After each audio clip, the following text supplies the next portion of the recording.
नमस्कार, मैं भूपेंद्र यादव। आप देख रहे हैं यूनाइटेड मीडिया न्यूज चैनल। देश की राजनीति, संविधान और लोकतंत्र से जुड़े सबसे महत्वपूर्ण मुद्दे का गहन विश्लेषण। आज हम जिस विषय पर चर्चा करने जा रहे हैं वह सिर्फ एक व्यक्ति, एक राज्य या एक राजनीतिक दल तक सीमित नहीं है। यह बहस भारत के लोकतांत्रिक चरित्र, नागरिक स्वतंत्रता, पुलिस व्यवस्था, संवैधानिक अधिकारों की मूल भावनाओं से जुड़ी हुई है।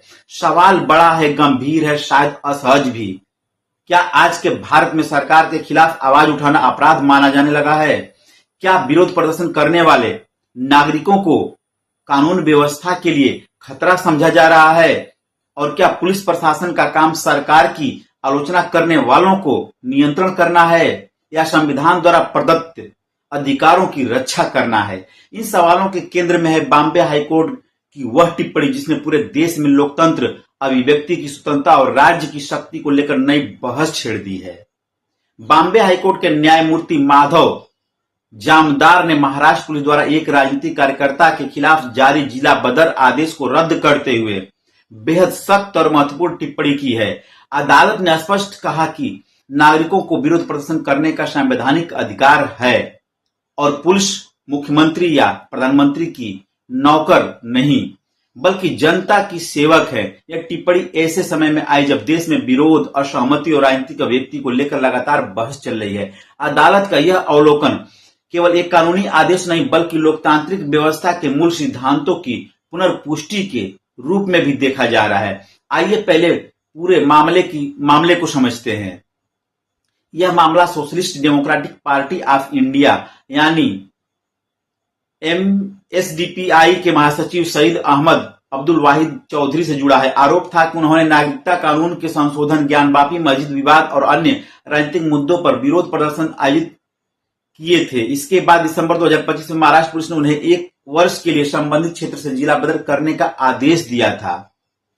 यह आदेश बाद में प्रशासनिक स्तर पर भी बरकरार रखा गया, लेकिन जब मामला बॉम्बे हाईकोर्ट पहुंचा तो अदालत ने न केवल इस आदेश को रद्द किया बल्कि इसे दुर्भावनापूर्ण कार्रवाई का करार दिया। सुनवाई के दौरान न्यायमूर्ति माधव जामदार ने जो सवाल उठाए वे केवल अदालत कक्ष तक सीमित नहीं रहे। उन्होंने पूछा, क्या सभी नागरिकों को भारत सरकार का गुलाम बनाया जा रहा है? क्या वे विरोध नहीं कर सकते? क्या वे अदालत नहीं जा सकते? आखिर यह सब क्यों हो रहा है? यह सवाल सिर्फ न्यायपालिका का नहीं है, यह सवाल भारत के हर नागरिक, हर राजनीतिक दल और हर संवैधानिक संस्था के सामने खड़ा होता है। भारतीय संविधान का अनुच्छेद 19 नागरिकों को अभिव्यक्ति की स्वतंत्रता, शांतिपूर्ण सभा करने और विरोध दर्ज कराने का अधिकार देता है। वही अनुच्छेद 21 प्रत्येक व्यक्ति को सम्मान के साथ जीवन जीने का अधिकार प्रदान करता है। ऐसे में यदि कोई नागरिक सरकार की किसी भी नीति का विरोध करता है तो क्या उसे प्रशासनिक कार्रवाई का सामना करना चाहिए? अदालत ने कहा कि किसी भी व्यक्ति द्वारा सरकार के निर्णय का विरोध करना अपने आप में उसे किसी क्षेत्र से बाहर निकालने का आधार नहीं हो सकता है। यह टिप्पणी भारतीय लोकतंत्र के उस मूल सिद्धांत को दोहराती है कि सरकार और राष्ट्र एक ही चीज हैं। सरकारें बदलती रहती हैं लेकिन नागरिक अधिकार अस्थायी संवैधानिक मूल्य है। सुनवाई के दौरान न्यायमूर्ति जमदार ने यह भी कहा कि याचिकाकर्ता ने केवल भाजपा सरकार मुर्दाबाद और अमित शाह मुर्दाबाद जैसे नारे लगाए थे।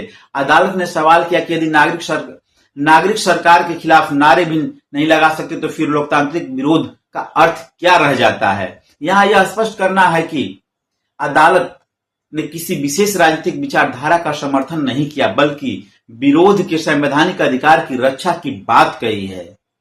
लेकिन इस मामले में कई अन्य गंभीर प्रश्न खड़े कर दिए गए हैं।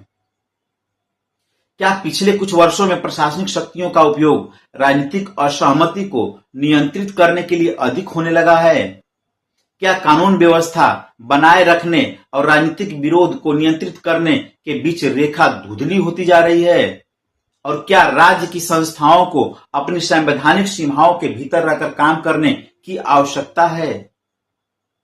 इन प्रश्नों का उत्तर आसान नहीं है।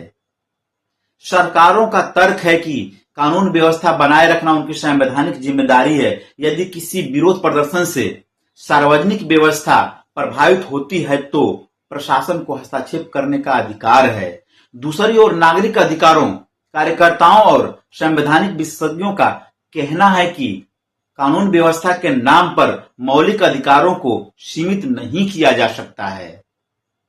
यही कारण है कि लोकतांत्रिक व्यवस्था में न्यायपालिका की भूमिका अत्यंत महत्वपूर्ण हो जाती है। न्यायपालिका का काम केवल कानून की व्याख्या करना नहीं बल्कि संवैधानिक यानी संविधान की मूल भावना की रक्षा करना भी है। इस मामले में एक और दिलचस्प पहलू सामने आया जब न्यायमूर्ति जमदार ने टिप्पणी किया कि पुलिस मुख्यमंत्री या प्रधानमंत्री की नौकर नहीं है। यह टिप्पणी भारतीय प्रशासनिक ढांचे के मूल सिद्धांत की ओर संकेत करती है। पुलिस और प्रशासनिक संस्थाएं किसी राजनीतिक दल या सरकार की निजी संस्था नहीं है बल्कि संवैधानिक शासन व्यवस्था का हिस्सा है। हालांकि इस टिप्पणी को लेकर राजनीतिक बहस भी तेज हो गई है। कुछ लोग इसे लोकतंत्र की मजबूती का संकेत बता रहे हैं तो कुछ इसे न्यायिक सक्रियता के रूप में देख रहे हैं। लेकिन यह निर्विवाद है कि इस टिप्पणी ने राज्य शक्ति और नागरिक स्वतंत्रता के बीच संतुलन पर राष्ट्रीय स्तर की बहस फिर से जीवित कर दिया है।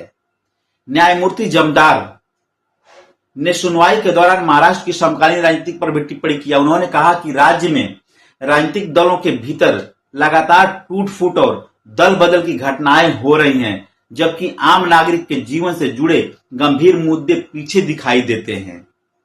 यह टिप्पणी उस व्यापक राजनीतिक संस्कृति पर भी सवाल खड़ी करती है जहां कई बार लोकतांत्रिक विमर्श जनहित के मुद्दे से हटकर केवल सत्ता समीकरणों तक सीमित होता दिखाई देता है। हालांकि इस पूरे मामले का एक दूसरा पक्ष भी है। उपलब्ध जानकारी के अनुसार संबंधित राजनीतिक कार्यकर्ता के खिलाफ कुछ आपराधिक मामले दर्ज हैं, जिनमें अधिकांश मामले बिना अनुमति विरोध प्रदर्शन, निषेधाज्ञा उल्लंघन और सार्वजनिक व्यवस्था से जुड़े आरोपों से संबंधित बताए गए हैं। यही वह क्षेत्र है जहां लोकतंत्र और कानून व्यवस्था के बीच संतुलन की वास्तविक परीक्षा होती है। एक लोकतांत्रिक राज्य को एक तरफ नागरिकों के मौलिक अधिकारों की रक्षा करनी होती है तो दूसरी तरफ सार्वजनिक व्यवस्था और कानून के शासन को भी बनाए रखना होता है। लेकिन सबसे महत्वपूर्ण प्रश्न यह है कि क्या विरोध प्रदर्शन और राजनीतिक असहमति को अपराधीकरण की दृष्टि से देखा जाना चाहिए। भारत का स्वतंत्रता आंदोलन स्वयं विरोध आंदोलन, धरना और राजनीतिक सहमति असहमति की नींव पर खड़ा था। महात्मा गांधी से लेकर डॉक्टर भीमराव अंबेडकर तक भारत के अनेक महान नेताओं ने विरोध को लोकतंत्र का आवश्यक अंग माना है। यदि लोकतंत्र में असहमति की जगह कम हो जाती है तो लोकतंत्र केवल चुनावी प्रक्रिया तक सीमित रह सकता है। इसलिए न्यायपालिका समय समय पर यह स्पष्ट करती रही है कि असहमति लोकतंत्र का शत्रु नहीं बल्कि उसकी शक्ति है। विरोध की आवाज लोकतंत्र को कमजोर नहीं करती बल्कि उसे अधिक जवाबदेह और अधिक जीवंत बनाती है। आज जब देश तेजी से बदलते राजनीतिक और सामाजिक दौर से गुजर रहा है तब यह प्रश्न और भी महत्वपूर्ण हो जाता है कि नागरिक स्वतंत्रता, राज्य की शक्ति और लोकतांत्रिक जवाबदेही के बीच संतुलन कैसे स्थापित किया जाए। क्या विरोध का अधिकार केवल सिद्धांतों की किताबों तक सीमित रह जाएगा? क्या सरकार की आलोचना करना देश विरोधी गतिविधि माना जाएगा?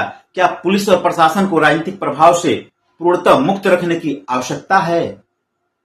और क्या लोकतंत्र की असली ताकत सत्ता नहीं बल्कि सत्ता से सवाल पूछने के अधिकार में निहित है? इन सवालों के जवाब केवल अदालत नहीं देगी, इसका उत्तर समाज, राजनीति, लोकतांत्रिक संस्थाएं, अंततः नागरिकों को मिलकर तय करना होगा। फिलहाल इतना निश्चित है कि बॉम्बे हाईकोर्ट की यह टिप्पणी आने वाले समय में नागरिक अधिकारों, विरोध की राजनीति, संवैधानिक स्वतंत्रता पर होने वाले बहसों में लंबे समय तक संदर्भ बिंदु मानी जा रही। आपकी क्या राय है? क्या लोकतंत्र में सरकार के खिलाफ नारे लगाना नागरिक अधिकार है? क्या विरोध प्रदर्शन को प्रशासनिक कार्रवाई का आधार बनाया जाना चाहिए? क्या पुलिस व्यवस्था को राजनीतिक प्रभाव से पूरी तरह अलग रखने के लिए नए सुधारों की आवश्यकता है? अपनी राय कमेंट बॉक्स में अवश्य बताइएगा। नमस्कार, मैं हूं उपेंद्र यादव।